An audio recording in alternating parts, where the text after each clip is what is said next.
सभी भैया बहनों को मेरा प्रणाम।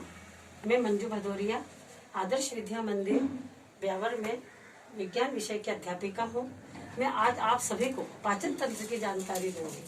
पाचन तंत्र कक्षा 9वीं, 10वीं, 7वीं सभी के लिए महत्वपूर्ण है। पाचन होता क्या है, पहले हमारे दिमाग में ये होगा। तो पाचन जो भोजन, जो जटिल पोषक पदार्थ हैं, उनको रासायनिक अभिक्रियाओं के द्वारा जटिल पोषक पदार्थों को रासायनिक अभिक्रिया, एंजाइम के द्वारा सरल भोज्य पदार्थ में टूटना पाचन कहलाता है।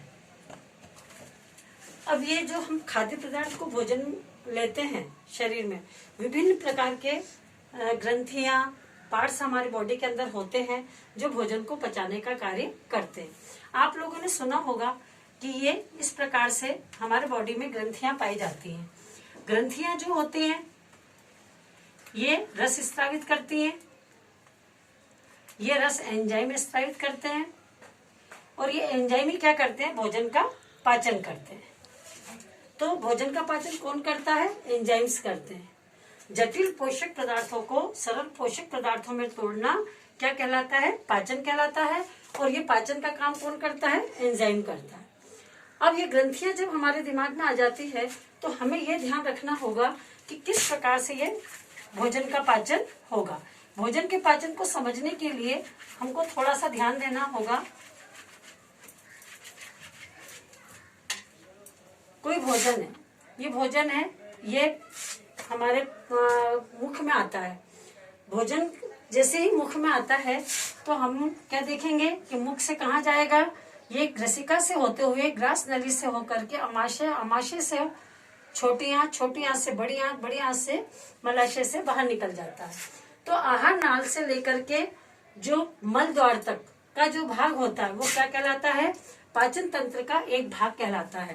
तो पाचन तंत्र को हम दो भागों में विभाजित करते हैं। पहला होता है आहार नाल, क्या होता है ये, आहार नाल। दूसरा होता है पाचक ग्रंथियां। कौन सी होती है, पाचक ग्रंथियां। अब आहार नाल ये मुख से लेकर के मलाशय तक के जो भी भाग आते में जीवाणु मुक्त कर देता है भोजन को। और ये जो ट्रिप्सिन है, ट्रिप्सिन का काम क्या होता है, जो प्रोटीन युक्त भोजन था इसको काय में बदल देता है, ये पेप्टिन में। किस में बदल देता है, ये पेप्टिन में। तो अमाशय में जाने के बाद भोजन क्या होता है, जीवाणु मुक्त हो जाता है। तो ये अमाशय के कार्य हो जाएंगे। ये भी प्रश्न पूछा जाता है कि अमाशय के क्या कार्य हैं, अमाशय के क्या कार्य हैं। तो हमें याद होना चाहिए कि अमाशय में भोजन अम्लीय माध्यम में कन्वर्ट हो जाता है।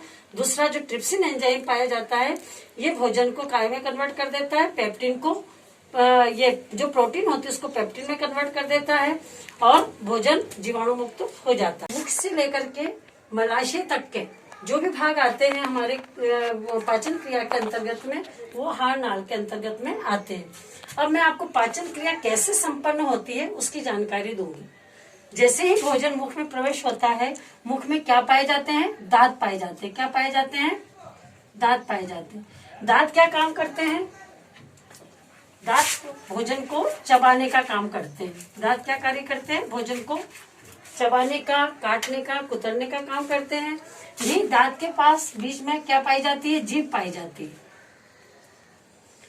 जीभ क्या देखते हैं हम, जीभ में क्या होता है, हमारे लार ग्रंथि पाई जाती है। लार ग्रंथि जो होती है ये लार ग्रंथि है। लार ग्रंथि से कौन सा एंजाइम सीक्रेट होता है, एमिलेज। और एमिलेज एंजाइम का कार्य क्या होता है, ये स्टार्च को काय में कन्वर्ट कर देता है, माल्टोज में। काय में कन्वर्ट कर देता है, माल्टोज में।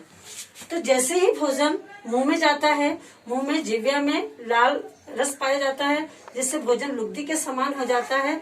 और ये भोजन में यहाँ लाल ग्रंथि से जो एमिलेस एंजाइम सीक्रेट होता है, वो क्या करती है, स्टार्च को माल्टोज में परिवर्तित कर देती है। स्टार्च को माल्टोज में परिवर्तित करने के बाद ये दूसरा भाग इसका आता है ग्रसिका। ग्रसिका का जो कार्य है, भोजन को क्या करती है, ये ग्रास नली में भेजने का कार्य करती है। ग्रसिका का क्या कार्य है, ग्रास नली में भोजन को भेजने का। इसमें कोई एंजाइम नहीं होता है।